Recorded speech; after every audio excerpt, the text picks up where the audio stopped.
Aí, galerinha, tudo bom? Vamos começar agora um módulo de histologia, tá certo? Vamos começar aqui por tecido conjuntivo, um tecido grande, um tecido, né, cheio de detalhes, um pouco até complexo, mas que é importante, que cai em prova, tá certo?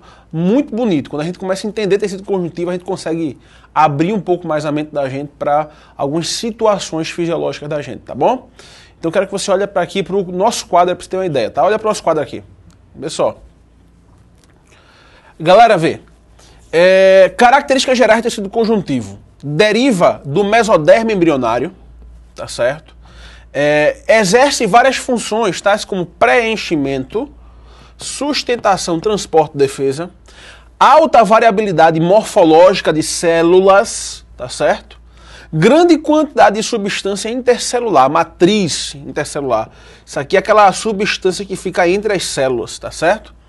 E a matriz intercelular, essa substância que fica entre as células, ela é formada de duas partes. Ela é formada por uma parte amorfa, sem forma, água, sais, glicídios e proteínas, e por uma parte fibrosa, formada por fibras proteicas, tá certo? Beleza? Então vamos começar a detalhar, classificar o tecido conjuntivo. Veja, o tecido conjuntivo é isso aqui, ó. Se liga aqui. Deixa eu voltar um pouquinho. Pronto. Classificação dele.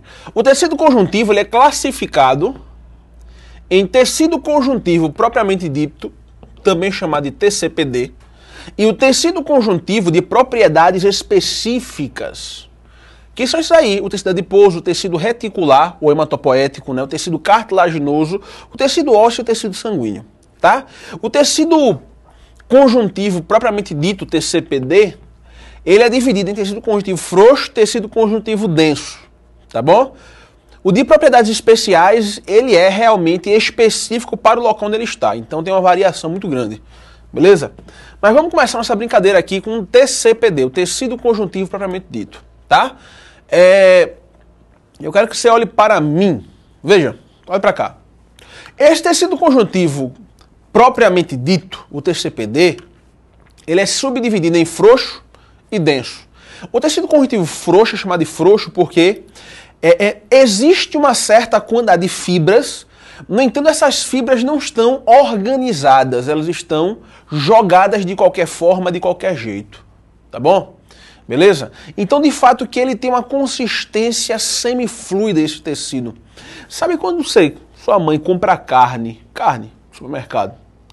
E aí quando ela compra essa carne, existe uma película que fica geralmente em cima da carne. É uma película furta-cor que fica em cima da carne, né? Uma película meio azulada, arroxeada, que você tira, aí você tem acesso à carne. Aquela peliculazinha ali, bem molezinha, bem fluida, é o TCPD frouxo, tecido conjuntivo frouxo, tá certo? Naquele tecido conjuntivo ali, que geralmente fica entre os órgãos, tem até uma função básica de preenchimento, existe um conjunto de células muito importantes, específicas do tecido conjuntivo frouxo. Quais são essas células, Tiago? Olha aqui para o quadro, vê só, preste atenção. Eu tenho aqui, ó, principais tipos de células: fibroblastos, macrófagos, mastócitos e plasmócitos. Olha essa primeira célula aqui, vê só. Essa célula aí é um macrófago, é uma célula de defesa que ela está fagocitando um conjunto bacteriano aqui. Tiago, que conjunto bacteriano é esse? É em forma de cacho de uva, o famoso Staphylococcus, né? Tu tem um macrófago aí fagocitando um Staphylococcus. Qual é a função básica do macrófago? Fagocitose. Tá lembrado quando a mulher está grávida? O útero dela, ele sofre uma hipertrofia, ele aumenta de tamanho. A regressão do tamanho uterino também é obra do macrófago, tá bom? Próxima célula, essa aqui você está vendo aqui do lado direito, é o fibroblasto, né? Isso aqui é uma micrografia especial, tem um corante especial e uma luz ultravioleta jogada nessas células. E aí você consegue ver essa parte esverdeada. Tudo que você está vendo esverdeado aí são fibras. Isso é uma célula rica em produção de fibras. Uma das características do tecido conjuntivo é ter uma alta quantidade de fibras, tá certo? E essa alta quantidade de fibras é produzida pelo fibroblasto. Essa célula meio alongada aí, beleza? Próxima célula, essa célulazinha aí, ó. Cadê ela? Venha, pronto. Essa célula aí cheia de granulações em seu citoplasma. Essa célula é o mastócito, tá? O mastócito, ele produz duas substâncias muito importantes. Uma chamada de histamina.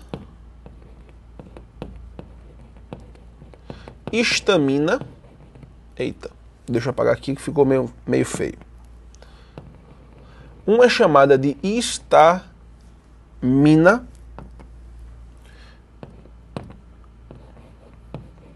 E a outra é chamada de heparina.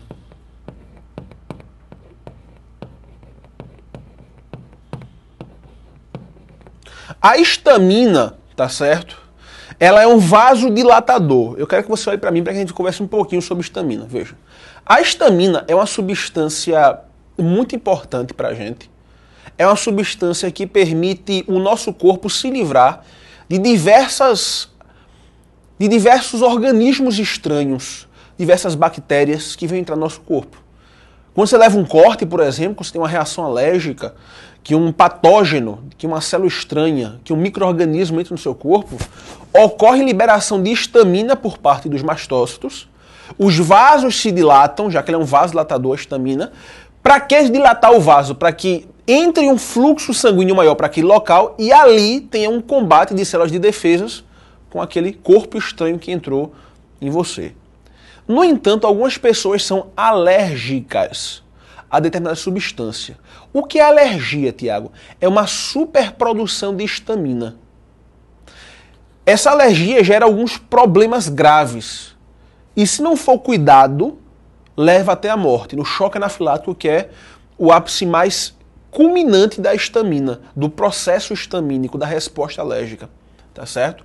Quando você se depara com alérgeno, que é a substância que estimula o mastócito a produzir a histamina, essa superprodução de histamina é tão grande, que uma grande quantidade de vasos se dilatam, um fluxo sanguíneo aumenta, o plasma sanguíneo ele começa a extravasar por esses vasos e começa a formar os edemas, os inchaços, as pálpebras, nariz, lábios. O problema é o ápice disso aí, é o choque anafilático, que é quando esse inchaço ele chega lá na glote, o famoso edema de glote, e aí ele tapa parte da laringe e a pessoa não consegue mais respirar, né, e morre por asfixia.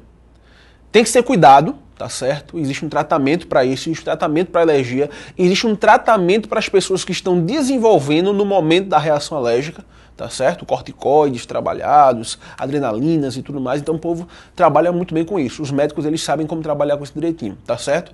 Mas a histamina é muito importante. É meio louco isso. A histamina, ela é produzida para nos livrar de um problema, sendo que ela mesma pode ser um problema. É meio louco. A gente toma os antihistamínicos, né? Aqueles remédios antihistamínicos que vêm inibir esse processo, essa reação alérgica da histamina, né? Esse processo, a resposta da histamina no corpo da gente. Bem, a outra substância é a heparina, que é um anticoagulante, tá bom?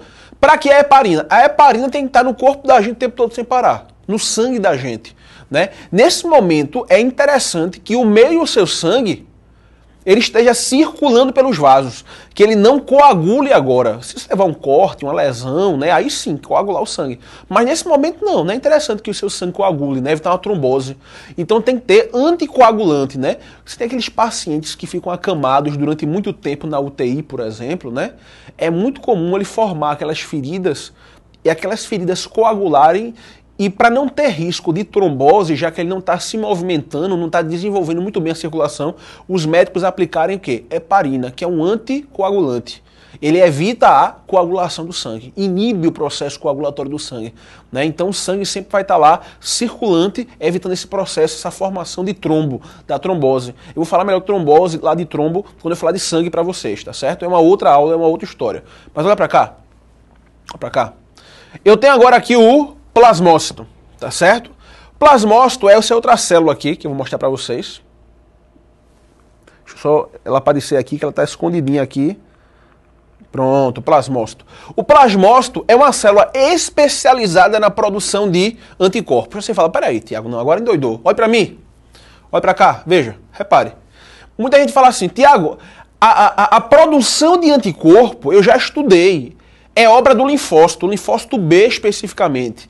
Na verdade, o linfócito em si, até mesmo o linfócito B, ele não produz diretamente anticorpo. Ele se diferencia numa célula especializada na produção de anticorpos, que no caso é o plasmócito. O linfócito B ele reconhece o antígeno, se diferencia em plasmócito e o plasmócito é uma fábrica de anticorpos. Aí ele libera o anticorpo. Então veja, essas 4 células importantes: fibroblasto, produção de fibras; macrófago, fagocitose, defesa do organismo; mastócito, produção de histamina e heparina, histamina anticoagulante, histamina vasodilatador e heparina anticoagulante. E por último, o plasmócito, que é uma célula especializada na produção de anticorpos. Tudo isso tecido conjuntivo frouxo. Tá certo? Olha aqui pro quadro agora, vê. Eu tenho agora o tecido conjuntivo denso. Tecido conjuntivo denso.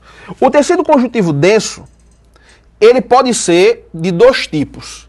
Ele pode ser modelado ou não modelado. Se for modelado, é o tendinoso. Se for não modelado, ele é fibroso. Qual é a diferença entre eles, Tiago?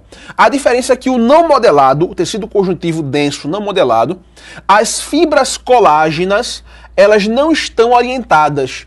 Então não dá uma consistência muito resistente, apesar de ser denso. Enquanto no modelado, ele tem uma consistência forte. Por quê? Porque as fibras colágenas estão completamente orientadas, beleza? Você está vendo a imagem aí. Então, por exemplo, exemplo de tecido conjuntivo denso não modelado. A derme, na verdade, é uma parte da derme, tá certo? Cápsulas que envolvem os rins e o fígado, chamadas de cápsula de Gleason, por exemplo. O pericôndrio e o periósteo. O que é pericôndrio? O que é periósteo, Tiago? Pericôndrio é uma membrana conjuntiva que envolve a cartilagem, e o periósteo é uma membrana conjuntiva, tá certo? Que envolve o osso. Ambas, tecido conjuntivo denso não modelado. Já o tecido conjuntivo denso modelado, também chamado tendinoso, ele confere grande resistência, né? Colágeno é uma proteína de tração, da força.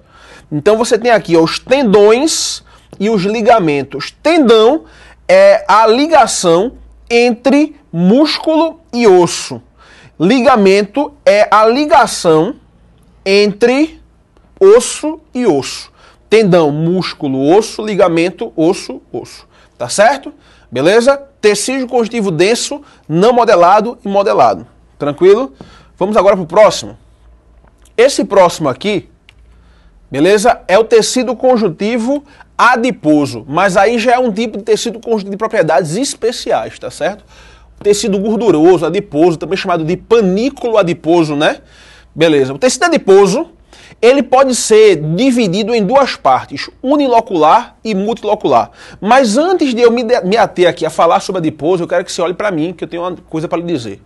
Veja, o tecido adiposo, ele é especializado em acumular gordura. Para ser melhor, para ficar mais bonito, ele é especializado em acumular ácido graxo, né, que é a base da gordura em si. O tecido adiposo, ele é constante. Então, assim, digamos, eu estou supondo aqui, eu nem sei quantas células tem um tecido adiposo, mas digamos que o tecido adiposo tem 30 mil células, tá certo? 30 mil células, digamos. No meu corpo, tem 30 mil células, tá certo? No corpo de outra pessoa mais magra que eu, também tem 30 mil células. Então, por que eu tenho mais gordura do que aquela pessoa? Porque no meu tecido adiposo, nas minhas células adiposas, eu acumulo, uma maior quantidade de gordura do que nos outros. Mas a quantidade celular é a mesma, o número de células é a mesma, tá certo? A célula adiposa é uma célula especializada em acumular gordura, então ela tem um núcleo bem pequenininho, bem apertadinho, e todo o citoplasma da célula é destinado a armazenar gordura, ácido graxo, beleza? Existem 2 tipos de tecido adiposo, o tecido adiposo multilocular e unilocular. Olha para cá, olha para o quadro. O tecido adiposo unilocular, eu falo assim, ó, que ele é formado por apenas uma gota de gordura. Então você olha para o citoplasma dele, tu vê o núcleo bem apertadinho e tu vê aquela gota única de gordura que faz parte dessa célula, tá certo? É simples. Já o multilocular, tu vai ver o núcleo da célula e vai ver várias gotas de gordura dentro da célula. Qual a diferença entre eles, Tiago? O unilocular geralmente ocorre no indivíduo adulto. Então, geralmente, o que eu tenho, que você tem, é o tecido adiposo unilocular. Esse tecido adiposo unilocular, quando a gente metaboliza ele, quando a gente quebra, quando a gente gasta ele, ele libera energia pra gente, ele libera ATP pra gente. Pra mim e pra você. Tá certo? Já o tecido adiposo multilocular, beleza? Esse aqui, quando quebrado, ele libera calor. Eu encontro esse bichinho aonde, Tiago? Em recém-nascidos. Quando você abraça um recém-nascido, você acha ele bem quentinho. Por que ele é bem quentinho? Na verdade, ele é quentinho porque ele tem uma grande quantidade de tecido adiposo multilocular, aquecendo os seus órgãos e mantendo a temperatura constante do corpo. E eu encontro também ele em mamíferos que hibernam. Tá certo? Olhe para mim. Esses mamíferos que hibernam, os mamíferos hibernantes, tá certo? Eles têm esse tecido adiposo multilocular. Para que ele serve, Tiago? Quando eles hibernam, o urso, por exemplo, passa 6 meses dormindo, não é dormindo, é hibernando.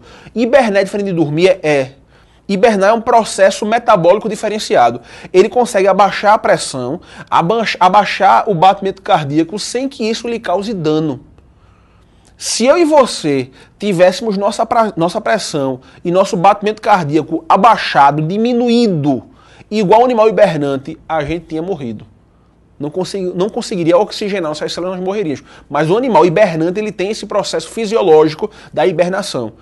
Para quebrar a hibernação, para eu sair da hibernação, é necessário que essa quantidade de calor ative minhas enzimas, aqueça o corpo, aqueça os órgãos.